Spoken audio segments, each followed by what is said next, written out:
All right.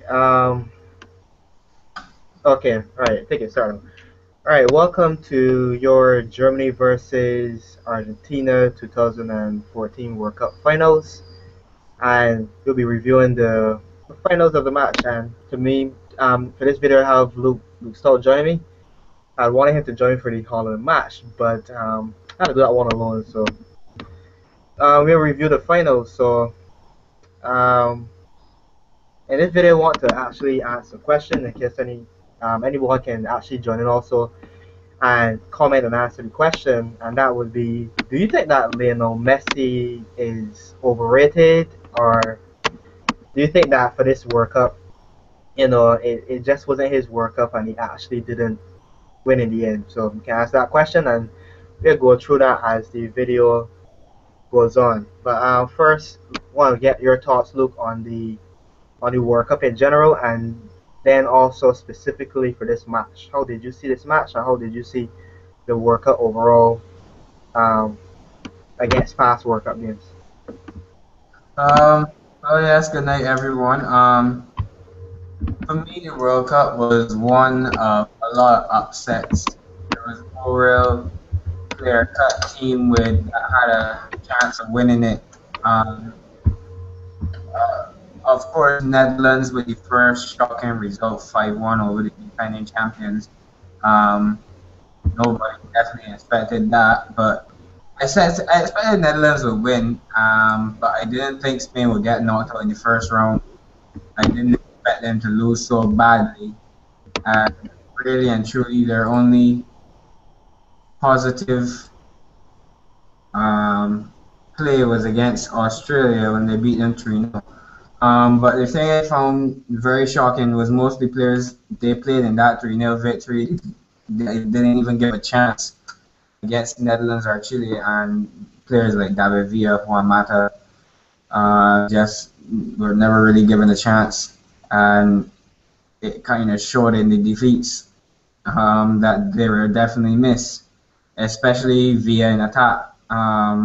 Diego Costa, if you remember, was taken out of the action pretty early in the UEFA Champions League final, so he still probably was carrying a niggle of that injury somewhat, and clearly he wasn't himself. He wasn't in his goal scoring form that we saw at Atletico. So there's a number of reasons why Spain got knocked out in that in the group stage, and really and truly midfield was a bit laboured as well. Xavi and Iniesta well into their 30s by now, and for me, just didn't give the other younger players a good enough chance at that to get on into the World Cup team. So that was the first real big shock of the tournament. But Colombia, you have to say, were probably tipped as one of the favorites after the group stage.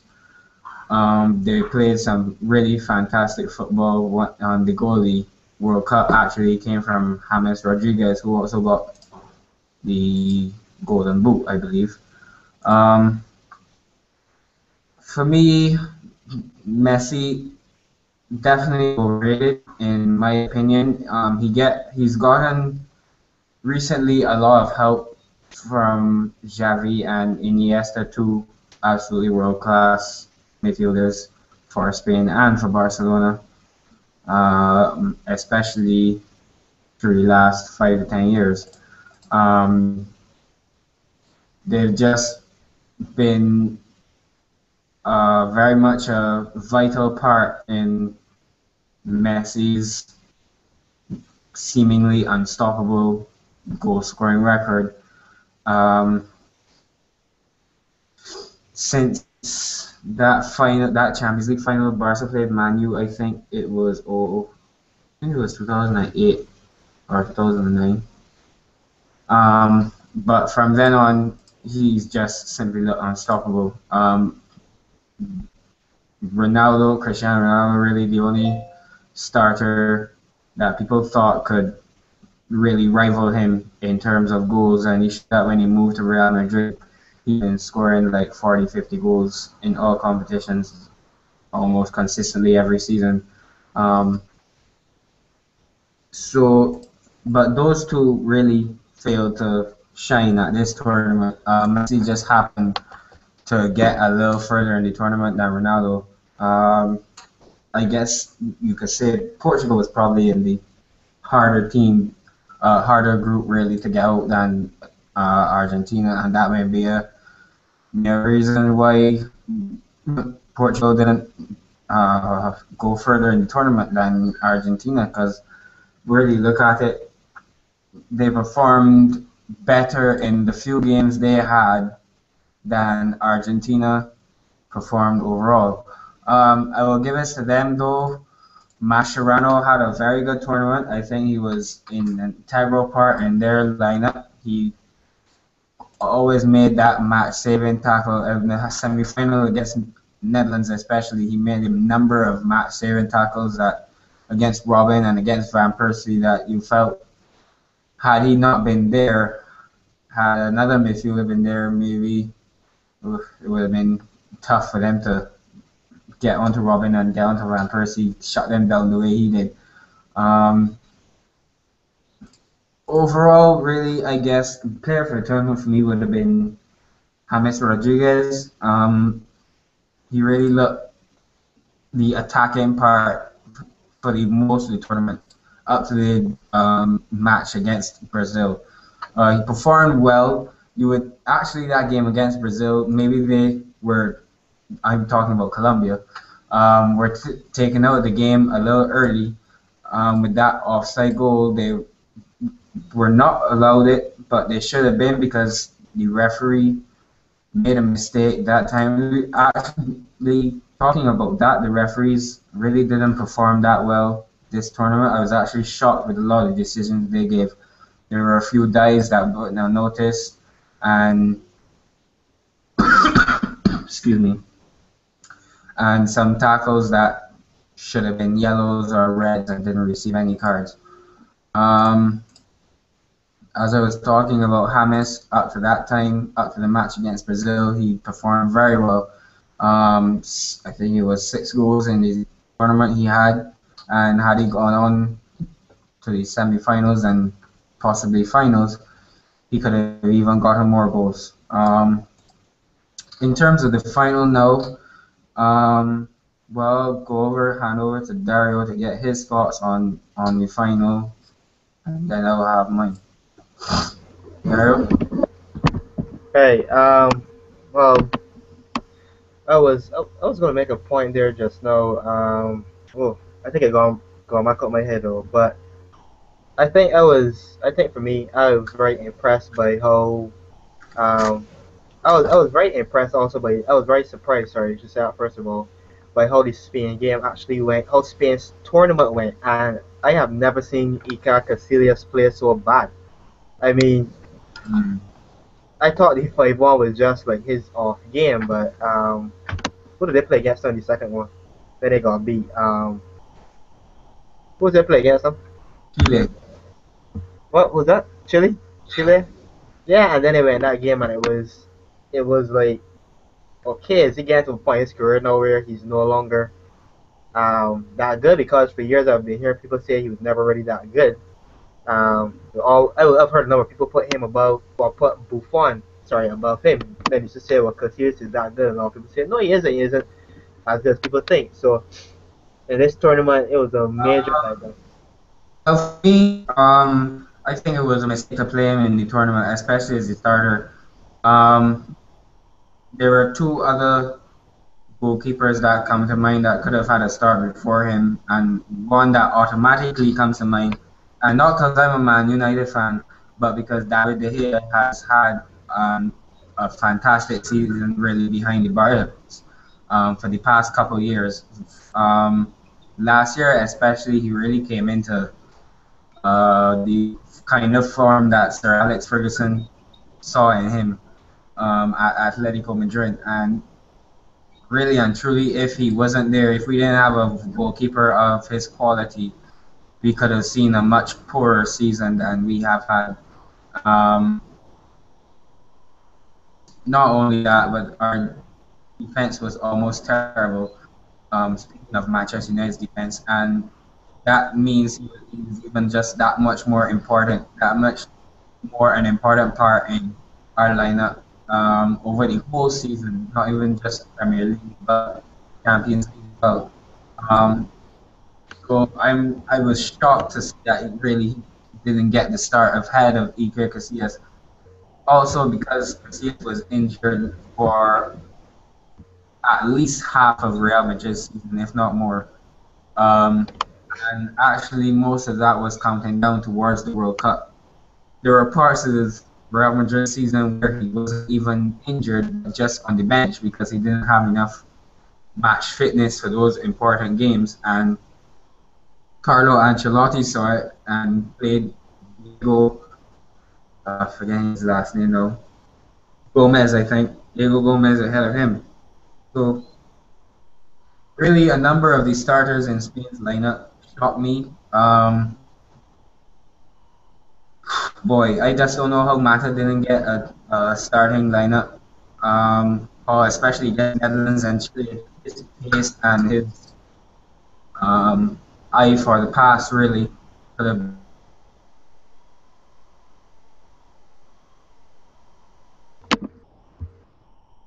I think Luke's video cut out actually. He'll probably try to join us back shortly. Guess his connection is totally messed up. Um, it still says he's in the room, so I guess he'll probably go out and come back in. Um, Chef is him sending me. Oh, no, it's not him. Um, okay. Well, what I was gonna say about it is that I was very surprised by how Spain's World Cup actually turned out. Um, but Spain has never really been that high up there in the World Cup. Canada, if you really think about it, they've not really. I can't think of games where Spain actually went to the finals and would have won or something like that.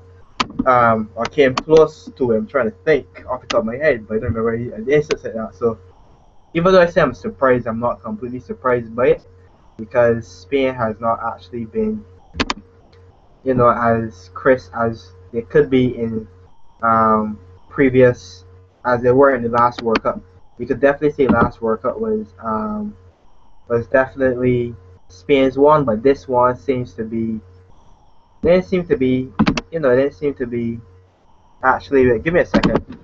I want to resend the invite to him to Luke to see if it's uh, just his connection or not. Give me a second, please. Okay, right. So Spain did not play as well in the last World Cup. Be as good as. Yeah, you back now? Yeah, Yeah, sorry. Yeah, you can continue what you're saying. yeah, it kind of. You kind of what? Your thing is sticking again. You said what? I said I just lost myself a bit. I believe I was talking about Spain. Yeah, Spain just could utilize their players a lot more. I found that when they like I said when they were down and out, they then started using the players they should have used, like David Villa, Juan Mata, those kind of players, Fabregas even. But they just didn't use them in the first two games, and it cost them. And man like Fernando Torres, you just wonder how much longer you're gonna give him to return to his Liverpool form, where he was basically unstoppable. I wonder though, like, I mean, I purposely say return to being a return in Liverpool form, but I wonder if that was not just a flash in the pan, if you want to put it that way, where that was just his glory moment and he's really just showing you the kind of player he actually is. Because how long ago was that he actually won, that he actually performed that good for Liverpool? Because that's a number of years. No, I don't know. It was not before Cristiano Ronaldo even left Manchester United. A pretty lengthy time. So I mean, I think he's at that point now where he's selling. And we just gotta accept that just how he is. Because if I'm not mistaken, he's in his 30s now, right? He's getting there. Yeah, He's getting there, I believe. he's getting up there. Let me just pretty sure that he's. Let me see what we got here. All the stories. Um, actually, he is 30. He's 30. So I mean, and a striker's peaking period is what? They're mid 20s, right? Yeah, pretty much. Yeah. So he ain't a goalkeeper or ain't a defender to say well he ain't that glory period. So I think it probably settled in with him. But I've noticed though, for me, it seems like Spain is very reluctant to like how you were saying the Gea should have played. It seems like Spain is pretty reluctant about changing your team. I don't know. Like I don't know if they're going off of the last World Cup, the 2010 World Cup, and saying, well, all right, we would have won a similar team, so don't let us change too much. Um, I've always found that I don't know, like Spain is just a team that everybody loves a lot, but I don't know. Like I can't recall. I was trying to recall when you had dropped. I was trying to recall the last time Spain actually got up to a World Cup semi-finals or anything like that before they win in 2010, and I can't really think of anything off the top of my head. Like when last time Yeah, Spain really, actually got up there. really and truly, they've just had a brief period of um, domination where they won the 2008 Euros, the 2010 World Cup, and then the 2012 Euros. So over those three tournaments, they've had they've dominated, yes, but I think all teams have studied them a lot more, and the tiki taka kind of play that they seem to enjoy, and they're just starting to understand it a lot more and cope with it and use it to give themselves a counter attack and then attack Spain with everything they've got. And as we can see, it really works for the opposing team, especially Netherlands 5-1. It was just amazing some of the mistakes Casillas made um, that just let Netherlands in and they took full advantage. And Chile, people give these South American teams um, not a lot of credit, and Chile played very well. Sanchez and Vidal had fantastic games, and they were almost unlucky to go out into Brazil and the penalty shootout. Yes, it is true. The South American teams did play very well in this World Cup. I was also impressed with the Ghana team of how they actually pushed Germany in that 2-all game. That was a game that I was actually I was actually convinced that Germany was going to lose that one. It was really really competitive. So and I guess they were playing a very fast pace too because they didn't catch the full game for that one. But you know I was very impressed by Yeah, it how was they played. definitely a game of both sides there. Both sides created a lot of chances. Ghana just seemed to cope with the heat of Brazil a lot better. Obviously coming from an African nation, we were struck with the heat all year round, pretty much.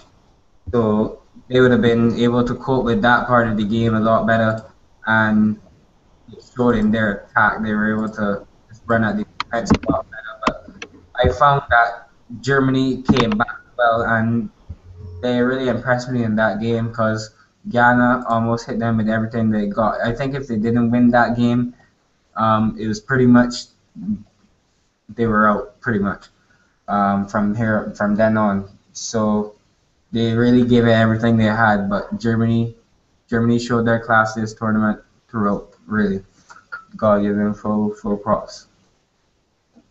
Yeah, I mean being honest, from day one, I don't really see any game that besides the Ghana one there. I never really see any games that Germany look like oh they have a real serious kink in their armor.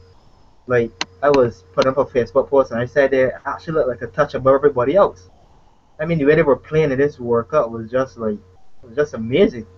And I know in the past Germany would be a team that would get to the semifinals and then they would mess up and go out, but well, we know how the semifinals went, and it's like Germany just had a great tournament, a very great tournament, and I know that the coach Joachim Low will be very very pleased with that performance, and I guess it's been a long time coming on like how Germany's been playing, so I give that full props, and I think they played great.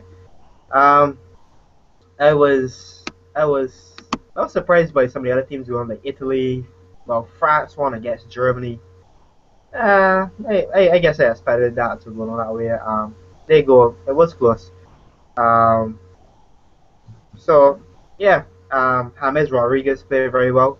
Was what you were saying, was very impressed with his performance, and the sky's the limit ready for him. And he played with that he was playing the game for years. A very mature way of going about how he plays the game, and yeah, I think it was a great performance by him. Um, and I think if Germany wasn't going to win any work, I think I had my eyes on Netherlands. Netherlands was my close second, but I noticed that the tournament went on, Netherlands stopped. They didn't play as good as they did at the beginning. When they ran through Spain and then against Australia, had a close one there. As the tournament went on, I didn't see the same fire from Netherlands that Mexico game. Came home, watched the game, and see they're one. What was it? It was 1-0, right? 1-0 Yeah, yeah. Mexico were 1-0 up for majority of the game, most of really. the game. Yeah. The 5 minutes, I think it was when Robin, no, sorry, Snyder scored the equalizing goal, and really, what a goal it was! It was just smashing the back of the net. Up to that point, actually, I don't think Ochoa had leaked a goal in the tournament. He was Oh no, he was on fire for this tournament. tournament really. Um, and then I think it was, I can't remember who the defender was, but they gave up a. It was Rafa Marquez, I believe, who gave up a penalty against Robin, and that saw the Netherlands through.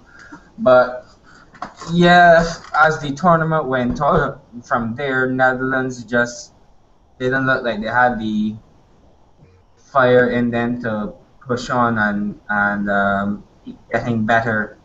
Whereas, and the commentator would have mentioned this. I'm not sure if you heard it, but they were talking about how the Germans were after that big 7-1 victory against Brazil in the semifinals that I'm sure a lot of us are going to remember for some years to come. Well, Uh, Danny Alves actually doesn't think that. You know, Danny Alves is convinced that it will tarnish the player's career. That they remember all the great things that they did in this World Cup. So well, I'm not sure what great things he's talking about. I don't know. Apart from the win against Colombia, Brazil looked honestly pretty ordinary. Oh Compared yeah. to the Brazilian teams of the past that had in players like Roberto Carlos, um, original Ronaldo, as most call him now, and Ronaldinho, Kaká, players that you and I would have grown up watching. This team, you just don't see any players that even come close to the class of those Brazilian teams. Um, like guys like Fred has received a lot of criticism from the Brazilian fans, especially after that 7-1 victory. I don't think he's from that part of Brazil. I think he's from a different part. And the part of Brazil where they played the semi-final match, I think, was kind of his rivals. So, like, the team he played for, club team he played for, was the rival of the where he played the semi. So he definitely received a lot of heat from the Brazilian supporters. Um, they definitely miss Neymar in that semifinal. Thiago Silva as well. Huge miss for them. Huge loss. Too many yellow cards, and he couldn't continue.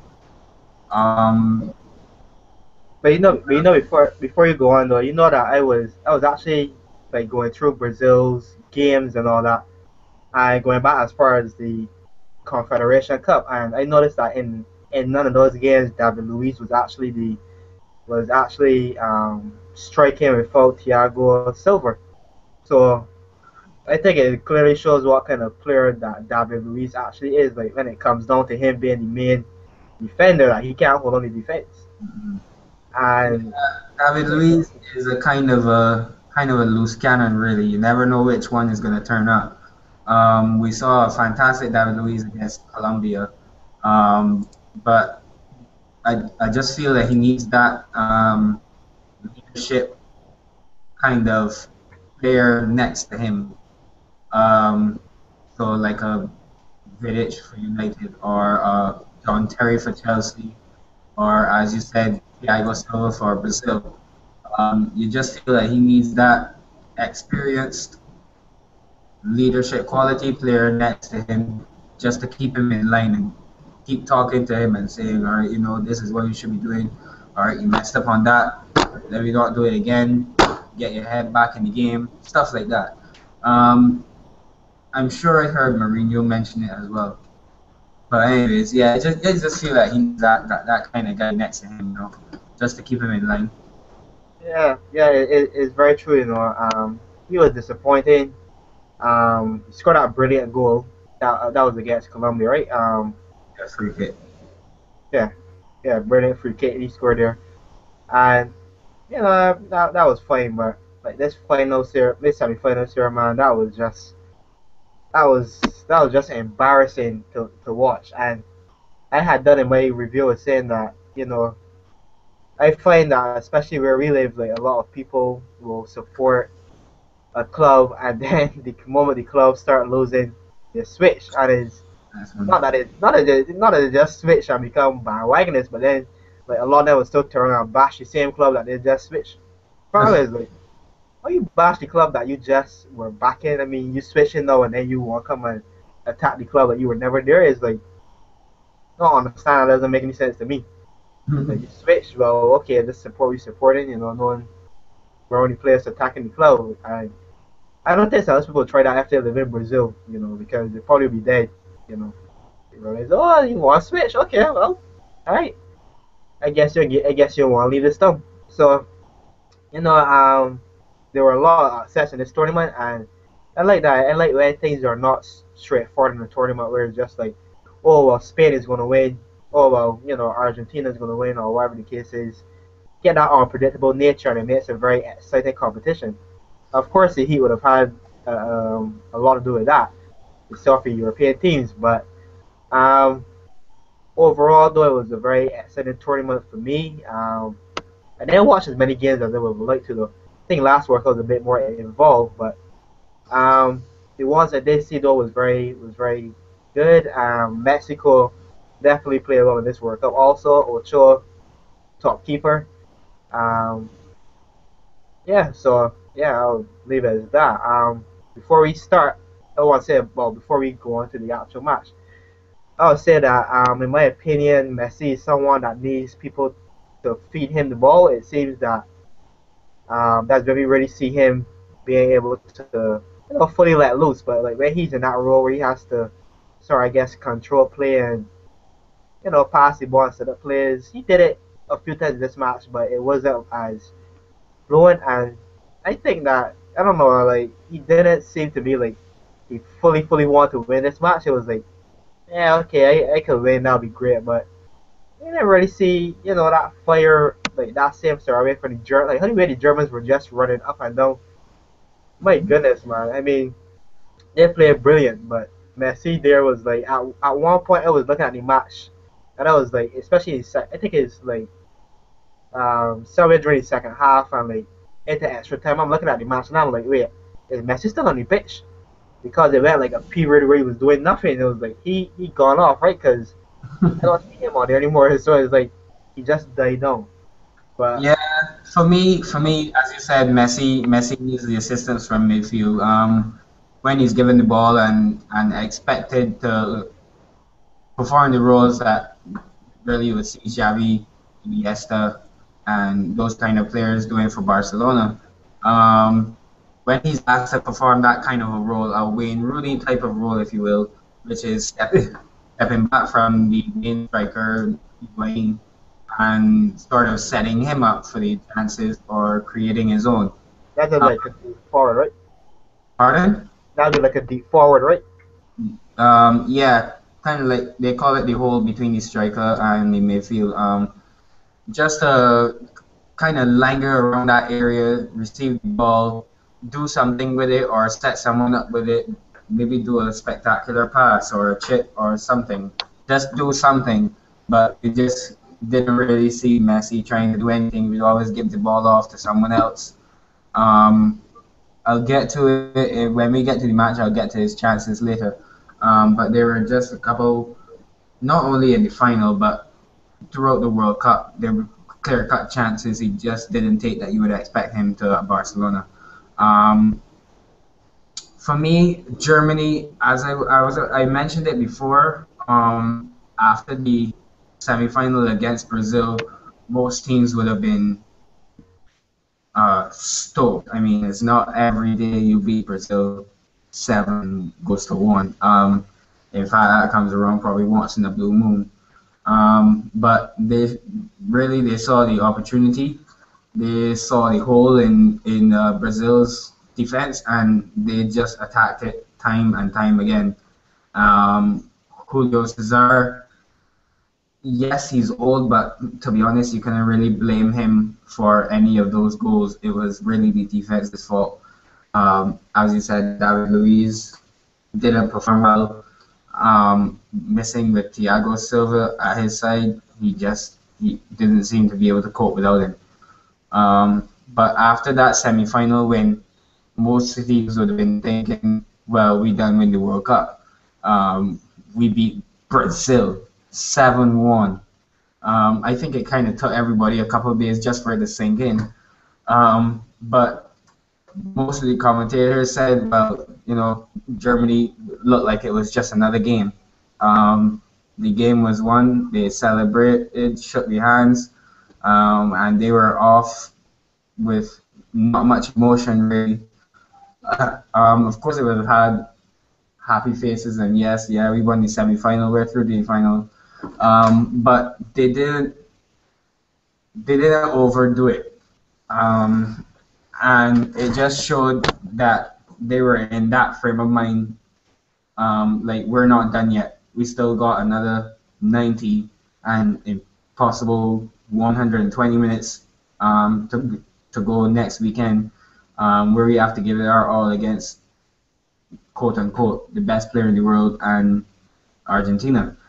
Um, but really, that impressed me a lot. Their temperament after the game and how they were able to keep everything around them controlled, whereas everybody probably freaking out, going crazy, saying, "Wow, 7-1, wow!"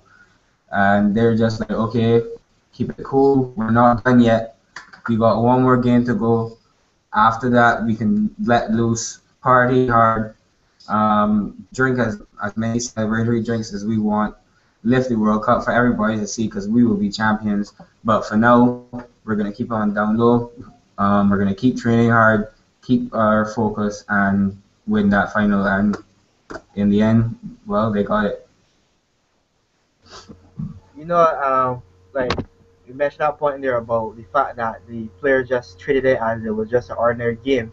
Because I remember doing research on Brazil's career league championships that they won, and I came across the 1958 World Cup, and they were saying that like a year before the World Cup, the coach, can't remember his name right now, but they said the coach for that team had was the only coach that actually went down there. He scouted the competition for the whole year in advance, and he brought in psychologists for the team to make sure the players could actually focus. He also had told the players that when they came down to the World Cup, that was in Sweden, sorry, he was saying that they were not supposed to talk to the media, they just report to training and just play for that tournament. So like it goes to show that it if a team really wants to win the World Cup, they have to lock in their mind. They have to be focused and treat it as we have a job here. We're here to win the trophy. We're here to go all the way. And Brazil won that in 1958. And now we have Germany here playing in a way where it's like we know what we come here to do. We carry back home that trophy, and it just their mindset was focused on that. And that's what champions are made of. And more importantly, as we will get to in a few minutes, the fact that Germany also played as a team. You know, they already find out Argentina. I mean, and get to that in a moment. Especially that last free kick. That I mean, oh boy.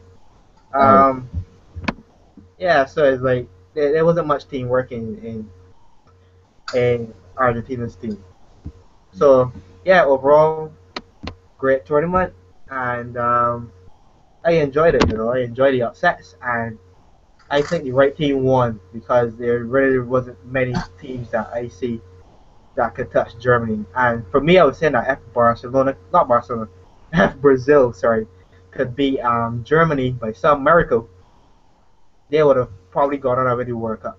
Because Germany was like the big fish. So if they could honestly go out there and beat Germany convincingly, that I know that they would have beaten either Argentina or Netherlands. But so anyway, Brazil was playing was like, you know what, 2-0, they'll probably lose 2-0 or 3-0, but gosh, 7-1, I hope the whole defense that played for that match just send them away from Brazil because I mean that's just ridiculous. I don't understand that. But yeah, so that's my thoughts. And in terms of Messi is overrated, I think Messi is a very good player. I mean the pace that he has, mm, and the fact it's very hard to mark him. I mean, people try to mark him, and he creates space when he runs too. So I think he's a really great player, but I do think he's overrated because it's like the amount of hype that's placed on him, and he doesn't live up to the hype makes him as a player overrated. But I still think he's a very good player. If I had a team, I wouldn't hesitate to put him on it.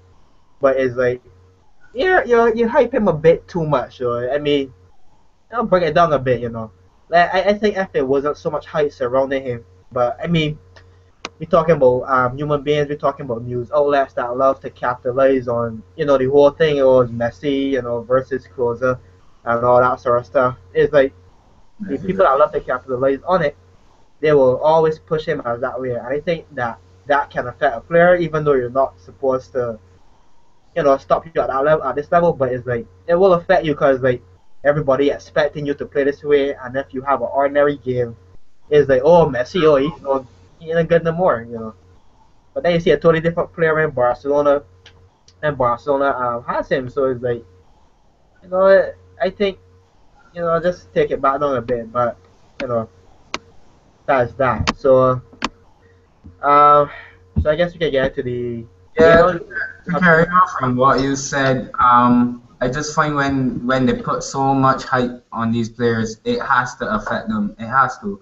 Um, they put them under immense pressure every time they step out onto the field. You're expected to score a hat trick or two goals. Um, Messi and Ronaldo, so much pressure on them to perform, especially at the international stage.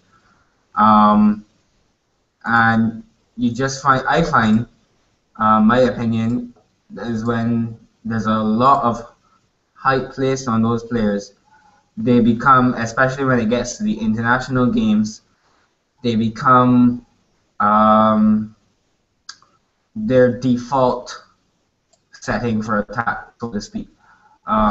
So I saw it very much in a lot of Argentina's games where they just constantly went to Messi, Messi, Messi, Messi.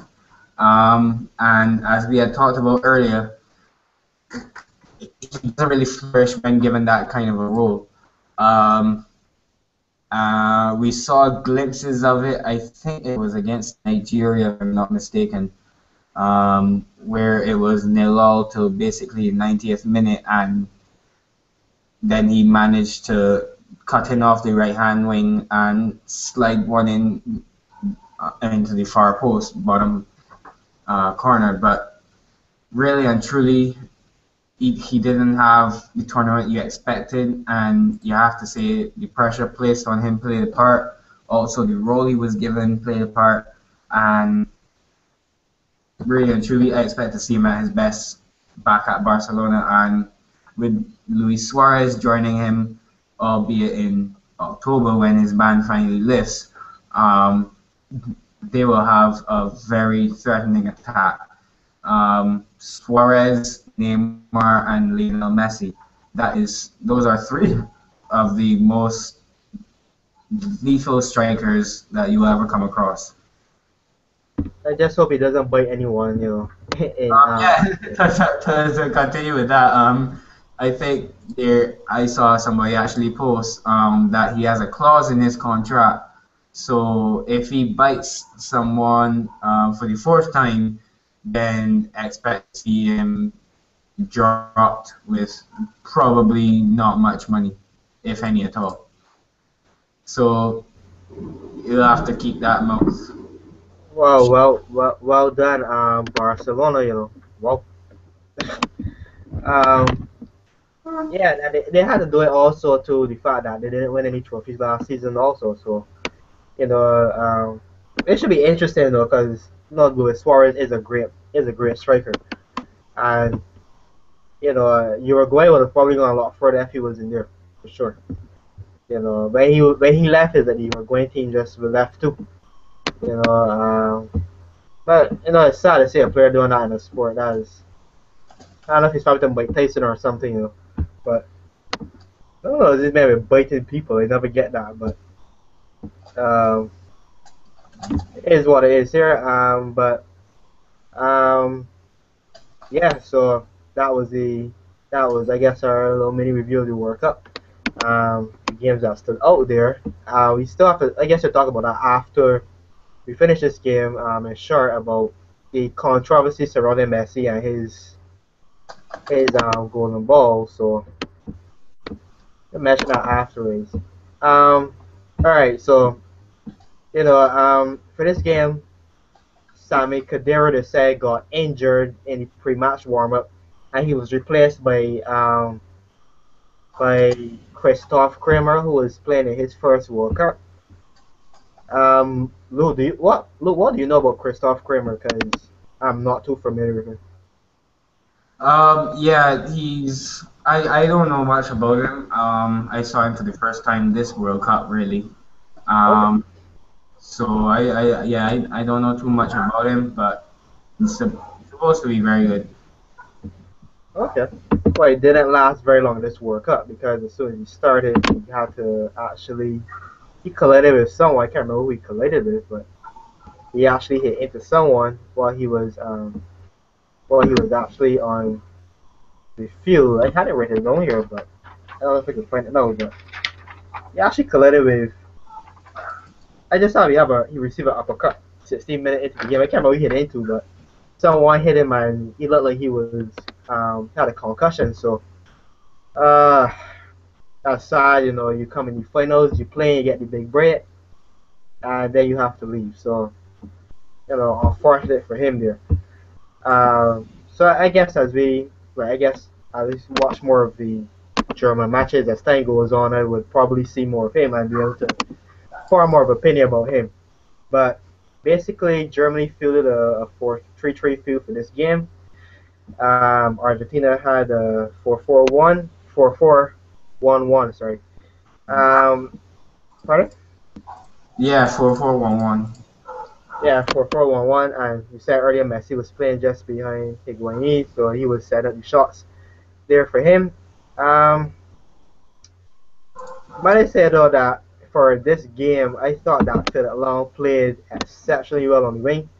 I Mhm. think he was giving them a lot of trouble. I don't think who was coming against him. It was Rojo. Who was he running against? Rojo. Yeah, Rojo.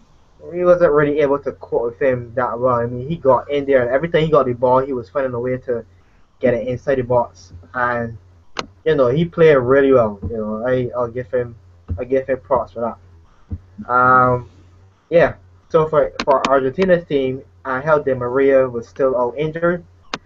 Look, do you believe that Angel Di Maria would have made a major difference to Argentina's chances of winning? Um, Definitely a no.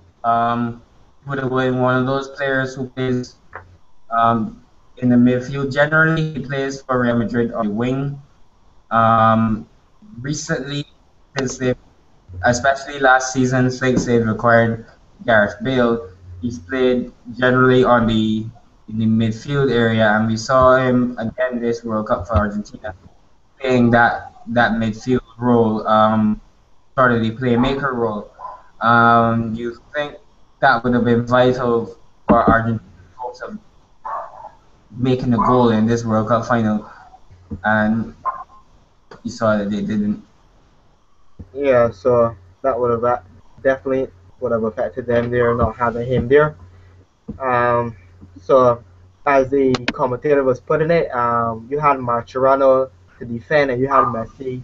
Yeah, it was all about the two M's. You said sorry, Marcherano to Mhm. defend and Messi to start or something. So you're saying so. You see everybody's hope went already. Messi being the one to actually save the team. Um, well, I saw here, I was doing a little research on the statistics, and it said that for the first half that Germany actually dominated possession 70.2%. So it was a case where Germany was definitely controlling the play, and from ball one, from kickoff really, Germany was just playing like their usual attacking formation. That's something that the coach Joachim Low had already pushed in the team, that attacking nature for the team. So when it came out, just pass the ball around was exceptionally good, and I gotta say Argentina's turn. So what we do here is that we'll just go through the highlights, I guess, the moments that really stood out. That because there were a few for Argentina that they should have scored, um, but they didn't, and then they did. So um, they had a shot early on, 3 minutes into the game. Higuain, he broke through, but his shot ended up going away. It just allows them to get the game started.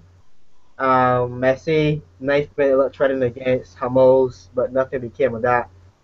And then I think what may have been one of the biggest chances for Argentina to go ahead was when they had a mistake made by Cruz, I think it was, and he headed the True. ball. Yeah, he headed the ball straight to Higuain, um, who was right in front of the goal, and he just hit the ball wide. Um, you know, at this level, you're playing that sort of thing, and you have a gift. I mean, how many people could say that they had that chance to just that one in like that, and he just hit it wide.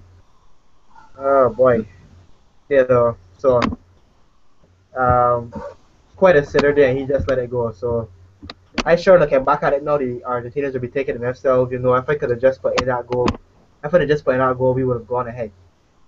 Um, what else do we have here? Messi played the ball to Lavency on the right flank. With tons of open space, he proceeds to cross the ball to Higuain. Higuain actually scores this one, but it was actually correctly judged offside. So that was like Mhm. two chances, two crucial chances there. He puts in this one, but it didn't really make a difference. That could have been 2-0 there. But it also speaks about the Germans' defense that they're able to keep that tight line to actually get the offside call. So, you know, good job there by Germany, even though they would have been scored on, technically speaking. Um, for me, I was looking at it when Schürrle came on. Uh, I think Schürrle played exceptionally well for this game, though. Uh, for this tournament, I mean, like, I was watching his game against Portugal, and he played very well when he was there scoring. And then in this game here, he came out and he was constantly involved in the play. He was constantly creating chances, and we saw he eventually led to the final goal, the only goal being scored for this match. Andrew Schürrle played great also when he played against Brazil. Thought he played very, very good there. Uh, he's a very great player, so I'll give him props for playing how he played in this tournament. Those you have any thoughts on that? last part. I didn't get your question. No, I was asking, what are your thoughts on Andre Schurrle? Oh yeah, definitely. He's a fantastic player. As soon as he came on, he really kind of gave Germany more attacking edge. They didn't get the goal, of course, until extra time, but you could see the intent was there as soon as he came on. Started trying to take on the defenders, and he basically tried to do almost everything himself. But he tried to take on a lot of the attacking wing play and tried to get the ball into men like Closer, even Gotza, and those kind of players, Cruz, that would have been getting forward before Gotza came on, of course. Those kind of players just to get into the box and get onto a ball that he was creating, because that's basically what I guess that what he was sent on to do, just to attack the defenders from the wing and get those balls into the striker. But he has been a fantastic player over the last season for Chelsea, especially. So I expected him to have a good World Cup, and he definitely didn't disappoint. He had a fantastic final. Oh yeah. When he scored out, when they, we'll get to that a little bit later. But when he scored out, when he helped assist in that goal, it was sheer brilliance. The way they set that play. But yeah, very very good game for him. Um, what else do we have here? We have Schürrle on the left flank. Passes one to Muller, Thomas Muller, who slips past Zabaleta. He passes it back to Schürrle, but a brilliant save by Romero. And for that one, Schürrle got into the box very fast. I mean, he just passed the ball in no time. He was right in front of the keeper, but it was nicely knocked away by Romero there. So Romero had a very good game. I will say that. There was also a chance also with I don't know who it is exactly though. Where the guy actually had the ball off the where they came in from the corner, and he had the ball and it actually hit the bar and bounced back out, and then the guy was I'll, judged offside. I was trying to figure I'll out wait who it this. was. Huh? I'll wait this. Oh yeah. Okay. Oh, I can't exactly get his name called. Oh, it is. Okay. Yeah. Um, that was very lucky though. I mean, wow. So I see the game, going to that point. I think it was just before. I think that was the extra time they were playing, the extra few minutes they were playing for the first half. So both teams went in there probably feeling they should have scored and they didn't actually score. So Messi had a chance for the 6 minutes and he skates the ball past the goal post. Um, I still Big think chance. that. Pardon? Big chance there. Yeah, I was just gonna say that I've seen Messi put in goals like that already, and it's like the pressure is on now. He's missing these shots that shot at Barcelona. You will see Messi skate that in, and you'll be like, how he get that score from there? And it's like, it just wasn't. I don't know. He just wasn't playing that way. I mean, I don't know. Um, I noticed that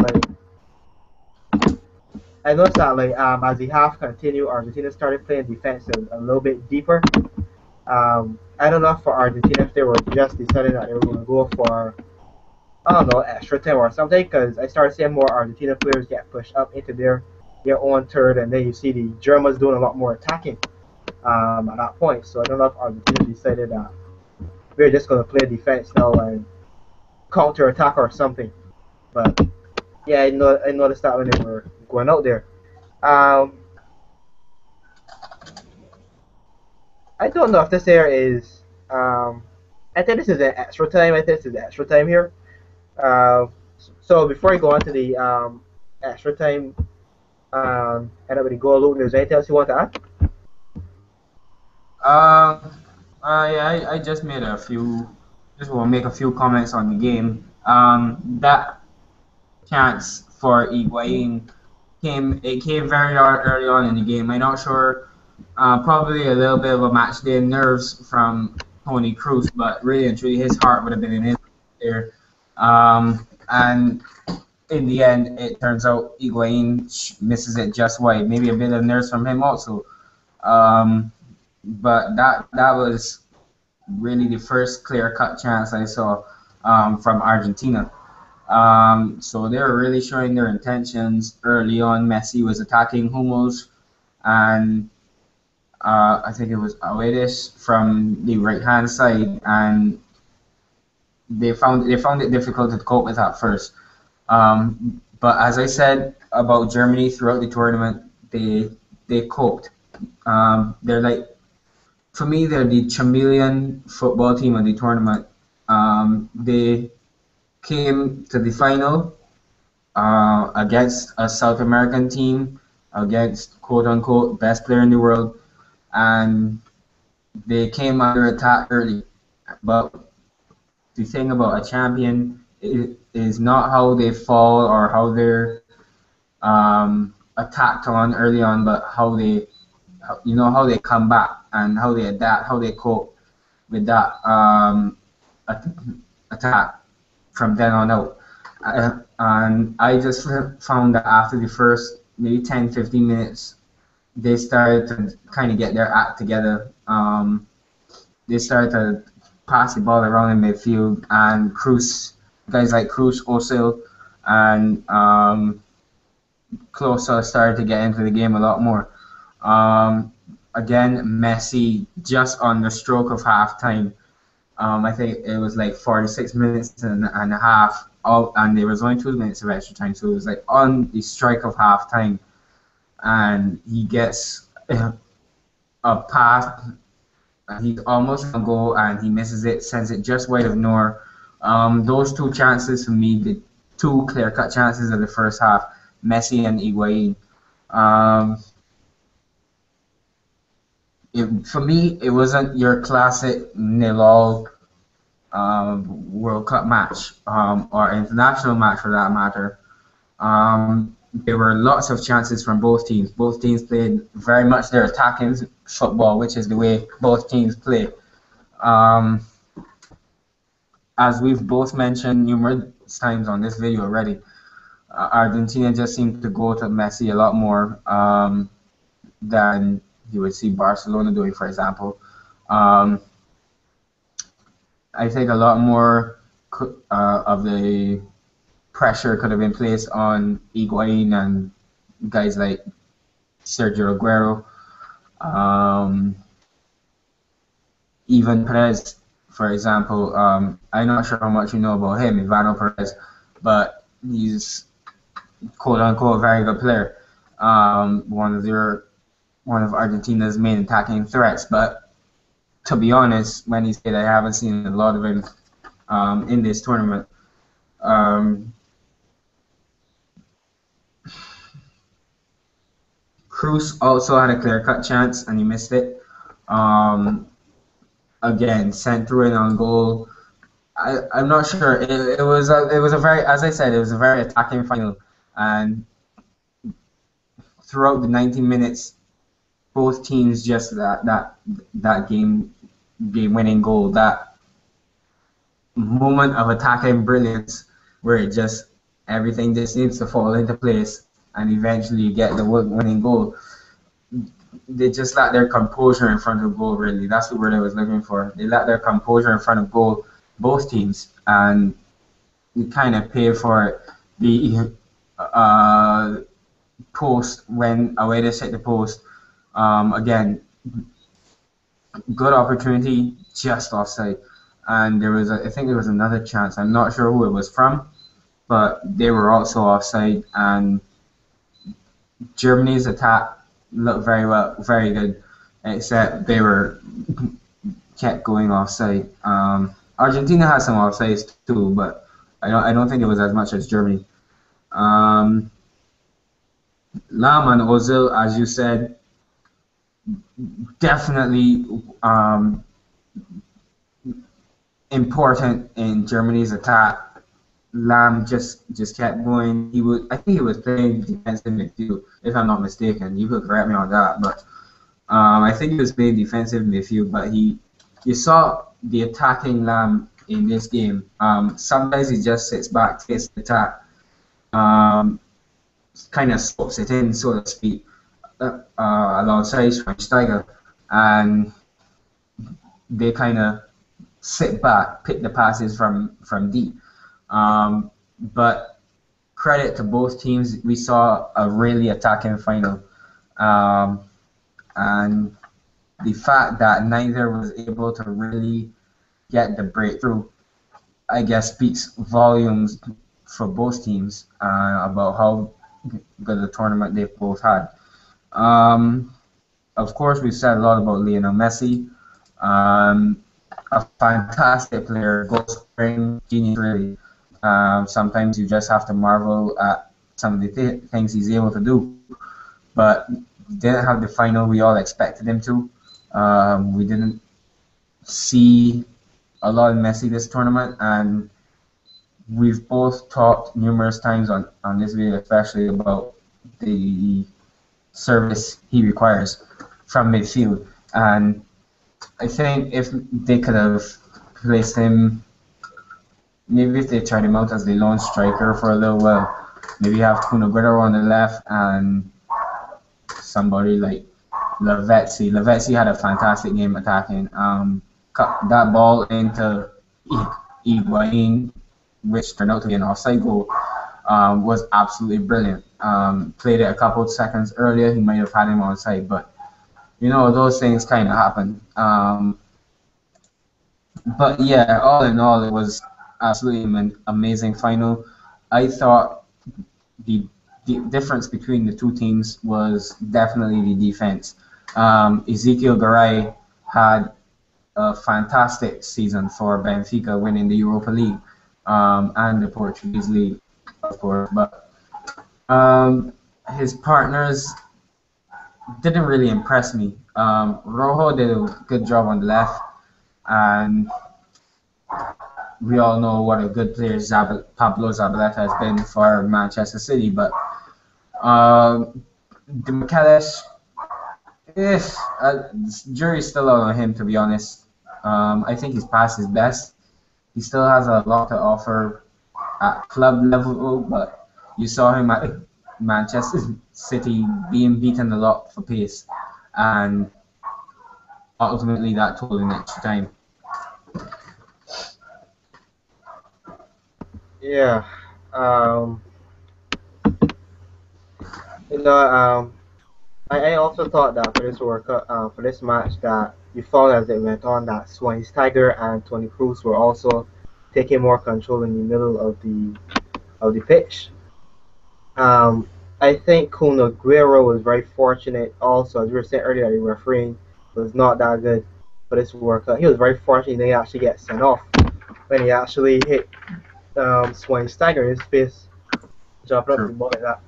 He was very lucky he didn't get sent off. So it's like it shows the lack of I guess the lack of officiating in this work. It was a bit sloppy, and that happened.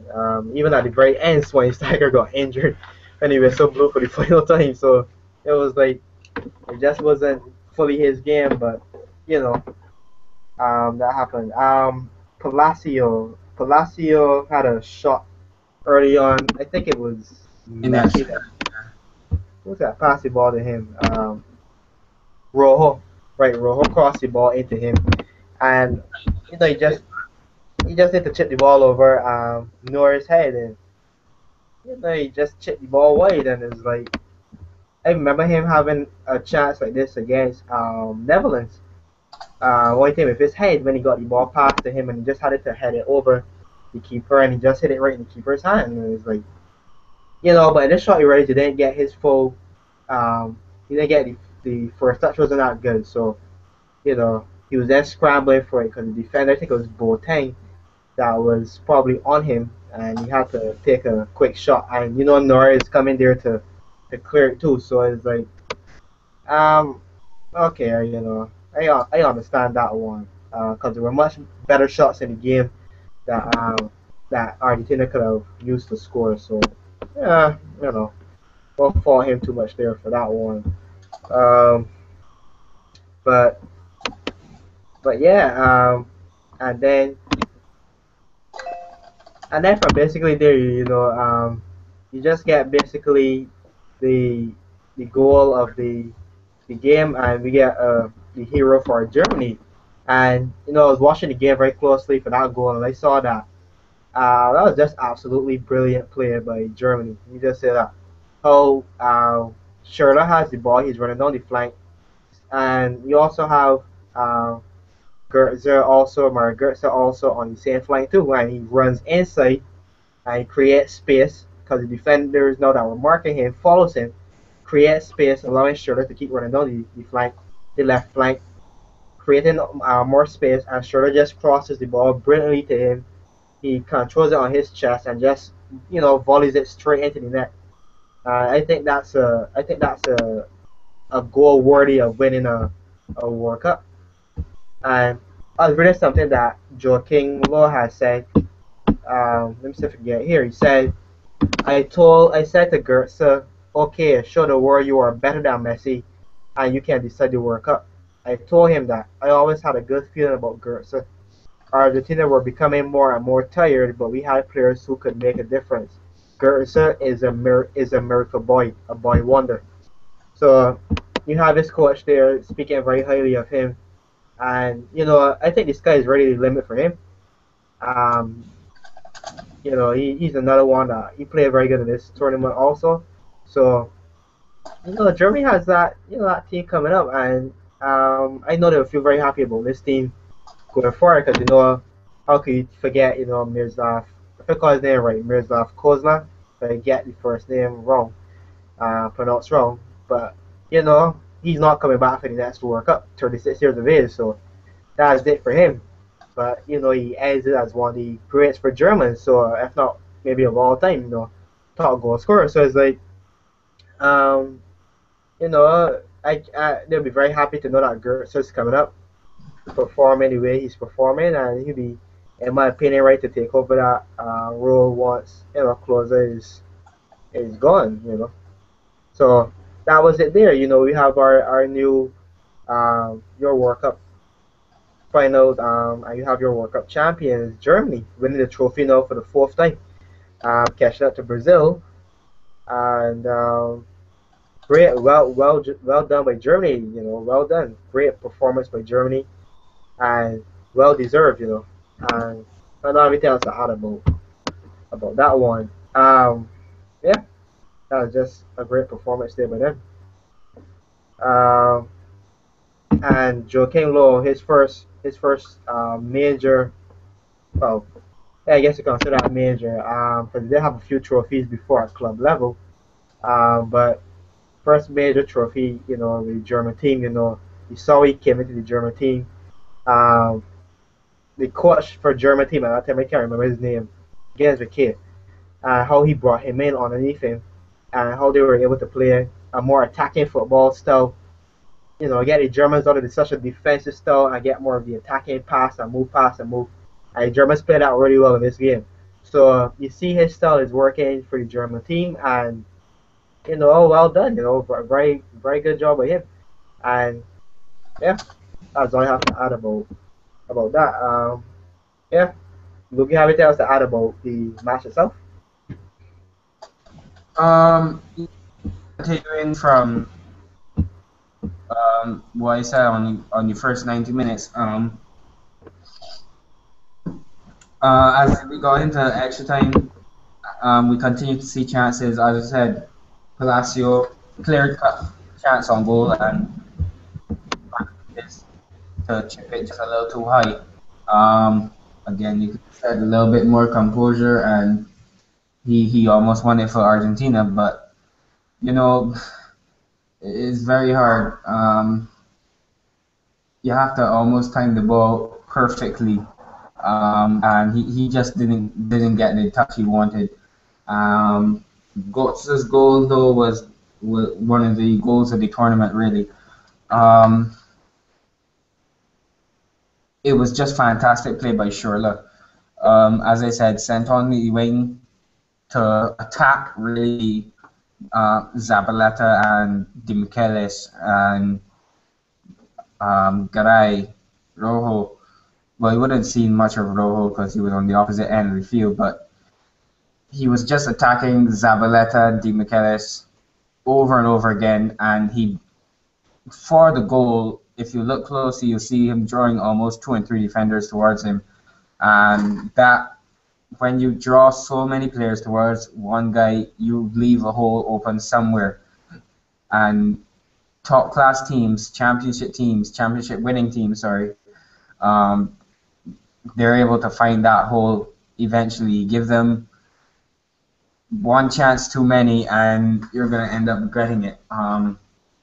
As it says, as it told with Mario Götze, he took it fantastically well on the chest. One time, just smacked it with his left foot right across the face of goal. I happened to get in the side netting, and that was all she wrote. Really, it was a fantastic performance by Germany, not only in the final, but in games against some of the lesser known teams such as Ghana, United States, that people wouldn't have expected. Not that they're lesser known teams, but people wouldn't have expected them to perform the way they have this World Cup. Especially the US. The US play with a lot of passion, play with a lot of determination. You saw it against Portugal, you saw it against Germany, especially saw it against Ghana. Um, they just had a really great tournament, and unlucky for them that they got knocked out. I think it was in the knockout stage. Um, but yeah, Germany had a fantastic tournament all around. Uh, Congrats to them, and congrats to Miroslav Klose, who now holds the record, goal scoring record at the World Cup finals. So congrats to him, congrats to Germany, and this is something he's going to cherish um, for as long as that record holds, and probably further than that, to overtake, sorry, Ronaldo's goal scoring record in Brazil. With him watching there, it must have been heartbreaking for him, but a real joy for Miroslav Klose and Germany.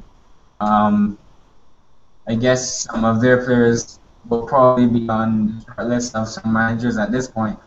But really and truly fantastic performance from them throughout.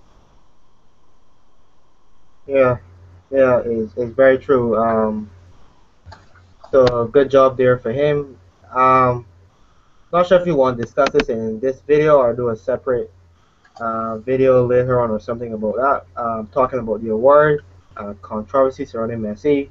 Since this video is probably an hour and 20 minutes or so long. Um, uh, I guess I'll mention in short, saying that I don't think Messi should have won that golden boot, that golden ball. Uh, People, I see some people post on Facebook that because it's Messi doesn't deserve it or something. So first, yeah, people hate it, but I think Thomas Muller and Arjen Robben played much better than him in this tournament. Um, I think Messi was good, but I don't think he deserved that. It makes me wonder who really does the voting for these things. Because it's like it goes back to the FIFA Ballon the what's it called, the Ballon. Sorry, I hear you. You're thinking of this now. D'Or, A Ballon the Ballon d'Or. right. It's like how there's so many, like, so I can't remember what year it was last year. But where it had so many Barcelona players in the team in the award thing. It was like, why not just give it to Barcelona, the whole team, and done it? And it always makes me wonder if there's a sense of biasness in that thing. Because I mean, politics get played somewhere in football, so And I heard the president saying now that, oh, he didn't think that Messi deserves to win it, and he sided with the other people, but come Yeah, even on. Maradona as well came out and said that something has to be wrong there. Yeah, yeah, I mean, I don't know if I really buy the president saying so. I don't know. He says it's an independent body that takes care of all that, but it just seems like biasness and Messi winning, and you know, like just give him the trophy because he came second. Like, oh well, you didn't win, so let's give you something to take home. But you know, I don't agree with that. Golden Boot, definitely James Rodriguez, 6 goals for the tournament. That was brilliant by him. And Golden Glove, Manuel Neuer. I don't have any issues with that one there. I think he's great and he played great in this tournament, sweeper keeper. And he praised himself on that. So, great performance by him.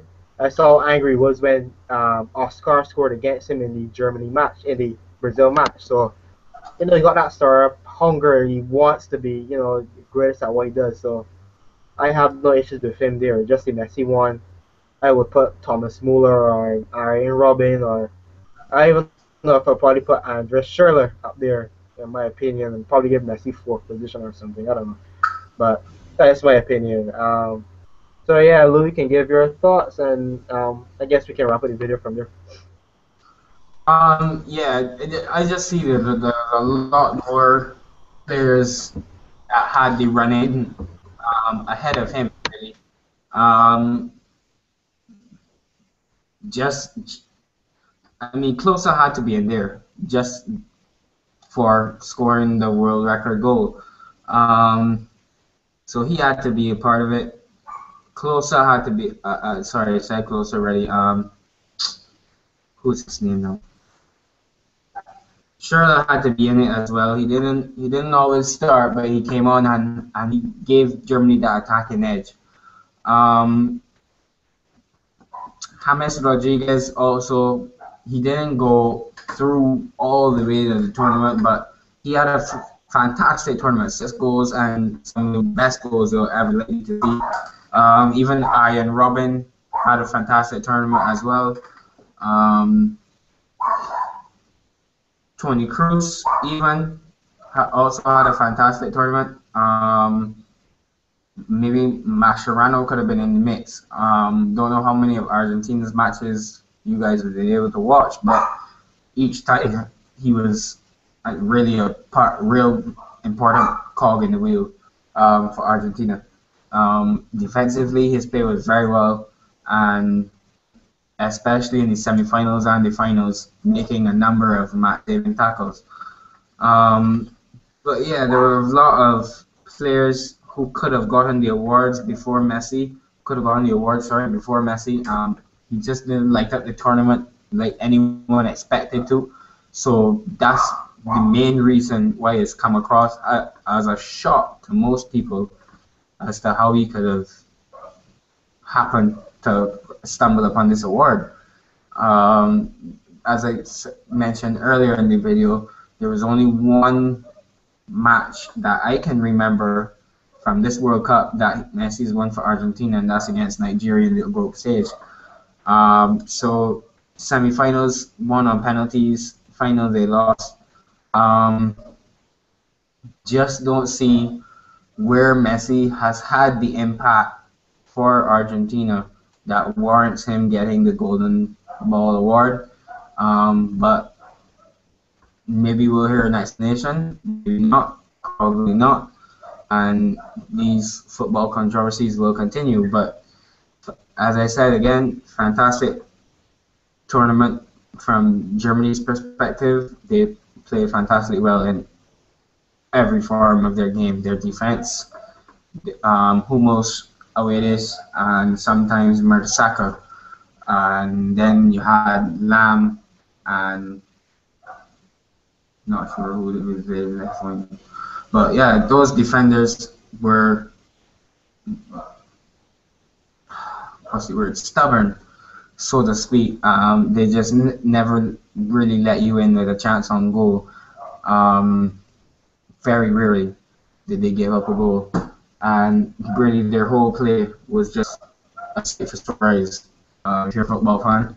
And this World Cup was one to remember, one for the record books, definitely. Yep, yep. I totally agree. Great tournament, a lot of action, a lot of fun, and yeah. And I don't know if you're anything about Messi. That's finished. How the whole situation work out, but I guess we'll see. Maybe I just slide over because you know it's Messi and eventually goes away. I don't know, but yeah. So that was the end of the World Cup. review it. Did not review as many games as they would have wanted to for this World Cup, but things happen. We have now the club football coming up, so um, I'll for sure be reviewing the Prem and try to cover some of the other leagues also, but Prime for sure. And yeah, but thank you guys for tuning in. Those video was quite long, but since it was the finals and all that, I decided to go a lot longer to get a lot longer discussion about the game and all that. So um, Luke, you can find him on Facebook, Luke Stout. That's still just it, right, Luke? Yeah. Right. Subscribe to my channel here at DGen Inspires. You can leave a comment below. Let me know what you thought about the tournament. What do you think about this game? And yeah, just anything else in the tournament that you have any queries about. And you know, leave a comment below. And also like the video as well. And you can follow me Dharma24 on Twitter and yeah, Facebook Darren Nichols. So with that being said, we're out and yeah, thank you for joining us and tuning in to this channel. Have a good one. And congratulations to Germany.